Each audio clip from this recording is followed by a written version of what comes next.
Hello， 大家好，欢迎收看第222期的亚当球鞋，我是你们的亚当。今天我们一起来聊聊这一双威少的最新一代支线鞋款 One Take 4。本期视频由您的点赞赞助播出。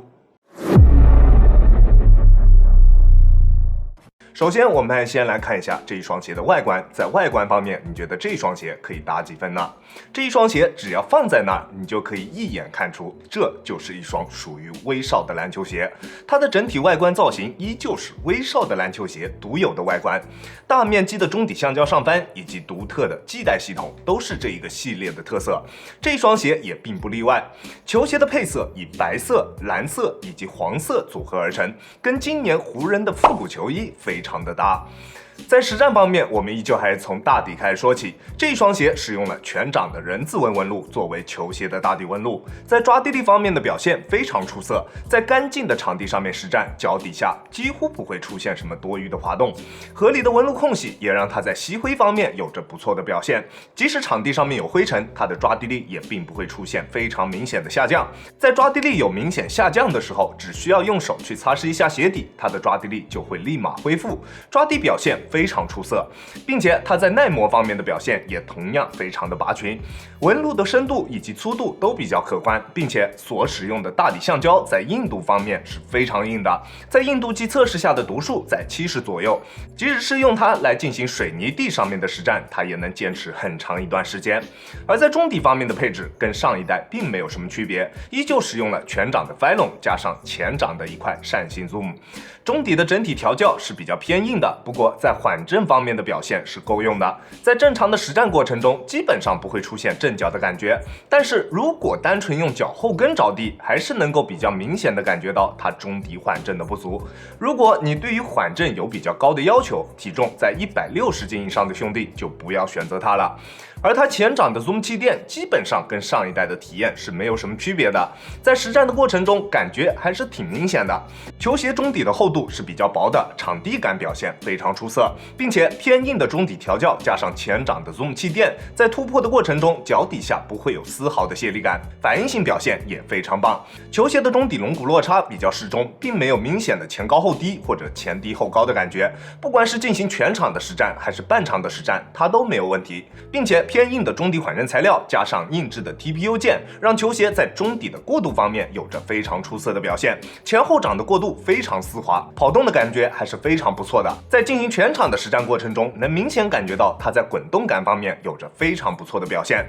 而它的鞋面是整一双鞋身上比较糟糕的一个地方，球鞋的鞋面使用了大面积的 mono 网纱加上皮质材料组合而成，鞋面的强度非常高，并且延展性很低，再加上球鞋侧面360度的中底橡胶上扳，在侧向支撑方面的表现非常出色，不管做什么动作，鞋面都能够非常好的兜住你的双脚。球鞋的鞋楦略微有一点点偏宽，更加适合正常脚型或者是脚型略微偏宽的朋友去进行选择。我的脚型大家也都知道是有点偏窄的，我在穿这一双鞋的时候，能明显感觉到它在前掌的包裹并不是特别理想，不过在中后段的包裹是没有问题的，这一点大家可以放心。但是它在整体的锁定方面做的不能令我满意。球鞋的鞋带孔数量一共只有6对，并且鞋带孔的布置是非常靠后的，系紧鞋带之后完全没有办法提升前掌的锁定。球鞋的内部填充也明显有一些单薄，它的半掌内靴也非常的松散，在中段的锁定表现并不理想。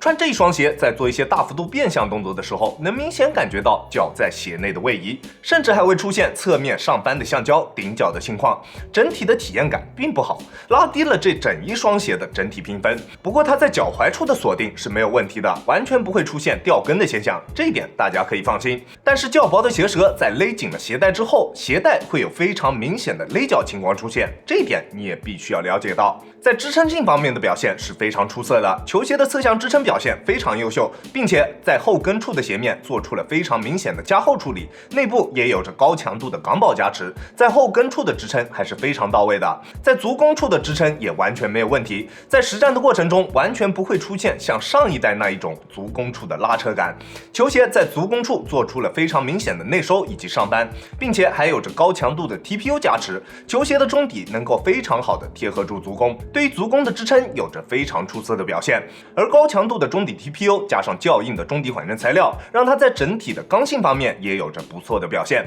整一双鞋在支撑抗扭方面的表现是非常出色的，这是相对上一代来说比较明显的一个提升的地方。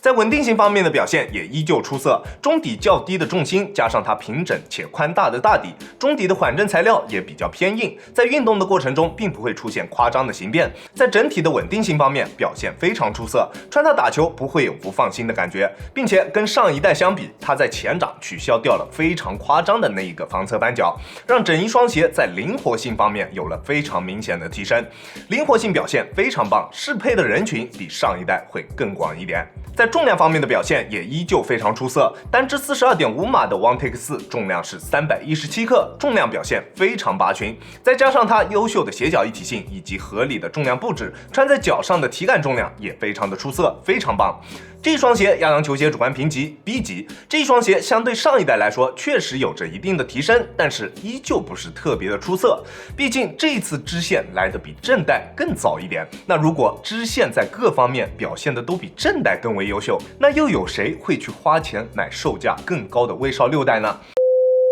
这一双鞋的反应性出色，场地感优秀，重量表现也绝对是一流的。除了在锁定和缓震方面略微有些欠缺之外，在其他各方面的表现都非常不错。现在3开的价格，我觉得还是挺值得购买的。300多，轻质、灵活又耐磨，那用来干水泥地也完全不会心疼。这个价格，这个表现，其实已经是非常香的了。